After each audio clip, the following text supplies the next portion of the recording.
Hello there. I want to introduce you to the Jack Tales, folk tales from the Southern Appalachians.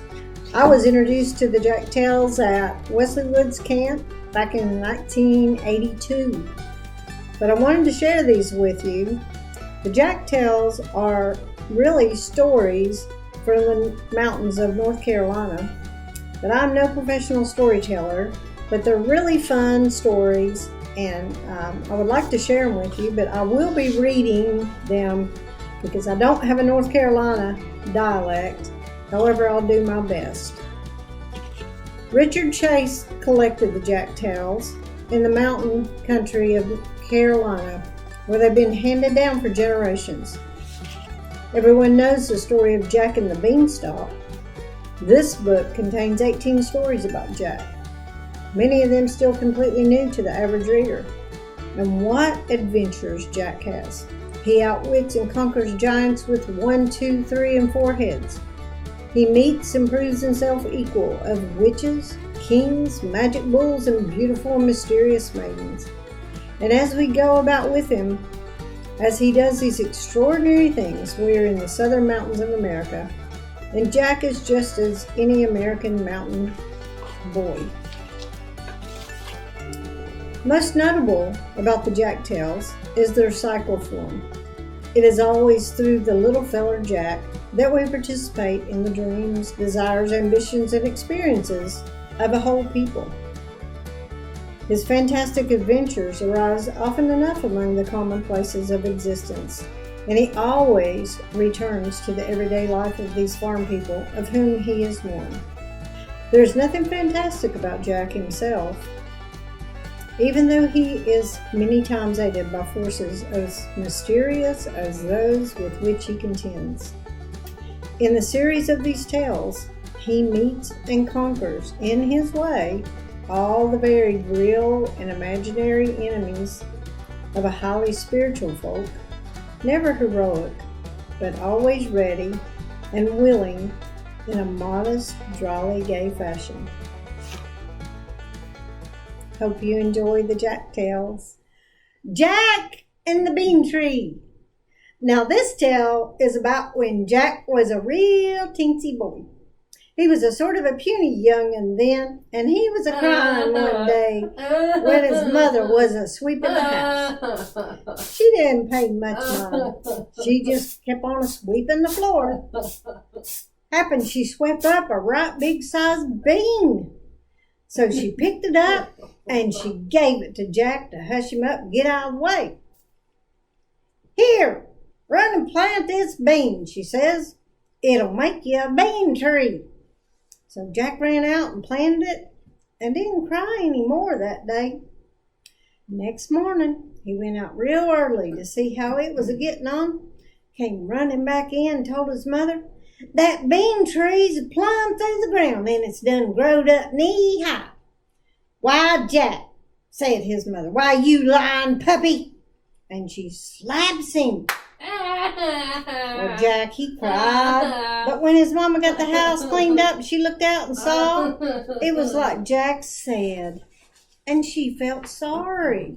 So she gave him some bread, butter, and brown sugar, and he hushed. So the next morning, Jack came and told his mother, "That bean tree's done got as high as sure enough a tree." "Now, Jack, you know you ought not to lie like that." And she slapped him pretty keen. But when she happened to look out and see it, she came back and gave Jack some ripe peaches and cream and petted him a little until he hushed. Well, the next morning, Jack came a-running. "Oh, Mother, my bean tree's done growed plumb out of sight. You can't see the top." "Now, Jack, you looky here. I just know that's not so. You surely must have lied this time." And she slapped his jaws real hard. She looked out directly and saw it. So she went and got Jack and gave him a big old slice of cake and some sweet milk. Well, nobody said nothing about that bean tree for several days, till one day Jack said to his mother, "I'm going to climb up that bean tree of mine and see how high it goes." His mother told him he ought not to do that, but seemed like he had his head so set on it she couldn't do nothing with him. Jack said he'd pull her off a mess of beans on the way up and throw them down to her. So she fixed him up a little snack for dinner, and he pulled out right on up that bean tree. He kept on going up and up and up. He climbed all day till it was late in the evening before he got to the top. It was just about dark. Jack came to a big pike road up there, went along it a little piece, came to a great big house. He walked up and he knocked on the door, and a very large woman came and opened it, looked down at Jack and said, "Lord, stranger, what are you a-doing up here?" "Why," says Jack, "'cause I wanted to come. This here's my bean tree. I just climbed up to see what was up here." "Well, you better get on back down now again quick. My old man's a giant, and he'll kill you. He eats all Englishmen he can find." "It's getting late," says Jack, "and I can't get back very handy now. I don't know what I'll do." "Well, you come on in then, and I'll hide you tonight, but you better leave early in the morning." So Jack went on in the house, and the giant woman took him and put him in the bake oven,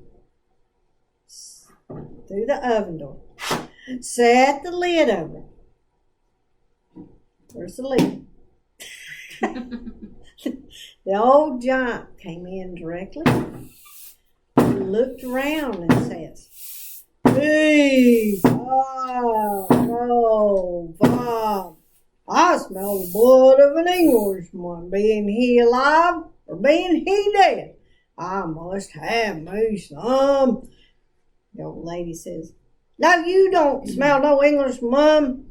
Must be that fresh mutton you brought in here yesterday." The old giant looked around a little more, and finally they eat supper and went on to bed. When Jack heard the giant snoring, he came out of the bake oven and went looking around the house. He saw a rifle gun hanging over the fireboard. So he took that and went on back down the bean tree.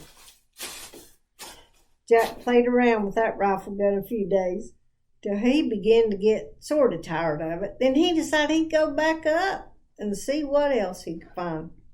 So he climbed back up that bean tree again. The old lady was standing out on the steps and says, "Why, you little scamp, here you are again. My old man'll kill you sure as the world. He saw his rifle gun was gone. You better not try to come in here tonight." "Well," says Jack, "you hide me this time, and it might not be that I'll not come back here no more." So she took him in and hid him under the bread bowl. The old woman says, the old giant came in and he said, "Fee, fi, fo, fum. I smell the blood of an Englishman. Be he alive or be he dead, for supper tonight I'll have me some." "No, you must be mistaken," says his old lady. "Must be that mutton you killed the other day. That's what you smell." The old giant started looking around and she says, "You can look if you want. You'll not find none." Finally, they eat supper and then they went on to bed. When they were both of them fast asleep, Jack came out and looked around, and he saw a nice skinning knife. Decided he'd like that, so he took it and he slid back down the bean tree. Jack's mother said it looked to her like he'd been stealing. But Jack said he figured that bean tree was his'n and that everything on it belonged to him. Well, he played around with that knife a right smart while. Then he told his mother that he was going back up.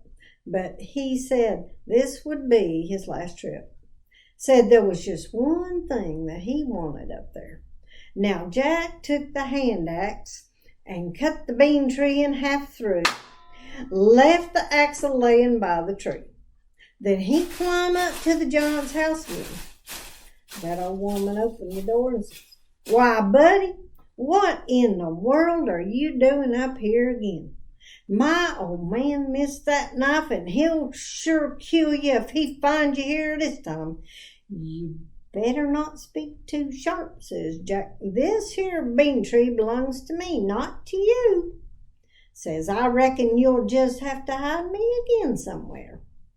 "Well," she says, "it don't differ. Next time you come back, I'm just going to tell him and let him kill you. I'll not hide you now neither, unless you promise not never to come back here." "I'll not promise," says Jack, "but if you hide me, it'll be an accommodation." Well, she took Jack and set him in a corner, turning the old giant's hat over him. The old giant came in. "Fee, fi, fo, fum, I smell the blood of an Englishman. Being he dead or being he alive, I'll grind his bones and eat with my pones." "Just look then," says the old lady. "If you find him, you could sure kill him." The old giant looked around and smelled around every place in the house trying to find Jack. Looked in the bake oven and looked under all the bowls. "Sure seems like I can smell one strong." But he never did look under his hat, and pretty soon they went on to bed. You should snore. Then, when Jack heard the giant snoring, right big, he came on out from under that hat. I miss that every time, don't I? Now, there was a cover lid on the old giant's bed. It had little bells sewed all over, about an inch apart. And that was what Jack wanted so bad. But he knowed it would rattle and wake up the giants. So Jack went and fixed all the chairs up close to the bed, took the old giant's boots and hid them. Then Jack cropped up one and took the corner of the rug. The bells went dingle and woke the giant up, and he sat right up, hollered, "Scat there!" Jack kept right on till the giant laid back down and set into snoring again. Then he went and eased the door open, went back and got him a good hold on that cover lid, jerked it off, and made for the door as hard as he could hit. The bells rattled, dingle, dingle, dingle, and the old giant jumped up and started busting against all them chairs and hollering, "Where's my boots? Where's my boots?" Jack was a-sailing towards the bean tree. The old giant kept knocking them chairs around. "Where's my boots, old woman? Where's my boots?" The old lady said to him, "They're right where you left them, I reckon." Well, he had to get a light before he found them. Finally, he got them on and lit out after Jack. Jack was a-scooting down that bean tree so fast you'd have thought he was a-falling. Got on the ground. He laid that cover lid to one side, grabbed up his hand axe, chopped 2 or 3 licks. That bean tree fell down, down, down, clean across the fields and the hollers. It took about an hour to fall all the way. After the bean tree hit the ground, Jack went along to see how far that old giant had got. Found him about a half mile off, and he didn't have but one boot on. Then Jack went all across the country to where the giant's house had fell. The dishes were broke up pretty bad, but he and his mother got a lot of good house plunder, all that wasn't smashed up when the house landed. And the last time I was down there, Jack was getting to be a right big boy, and he was a-doing well. He was a sort of a puny young'un then, and he was crying one day when his mother was a sweeping the house. Sweep the house. Oh, start over.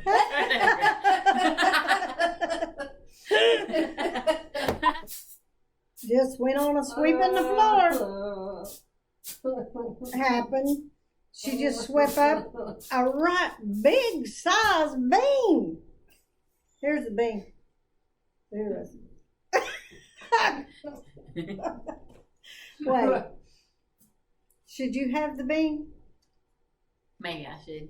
It's wet. All right, you want to start over again? Take 3. Take 3.